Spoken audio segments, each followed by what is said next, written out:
I don't think it's something anyone in their right mind would choose to do.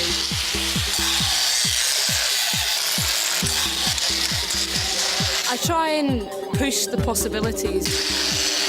You know, that feeling when you're little and you jump off a roof. It's such a rush. The audience can feel the risk as well. They feed on it. They can smell it, the fear or the tension. You can do spectacular shows without it having to be dangerous. When I go on stage, I'm more worried about doing a bad show than actually harming myself. I've cut myself, I've set myself on fire, all sorts of things like that. And I haven't even registered the pain while I was doing it. Your adrenaline is pumping so hard, blood gushing, spurting. I'm going to try and find an elastoplast from somewhere. I don't think it's weird. It's silly, but it's not weird.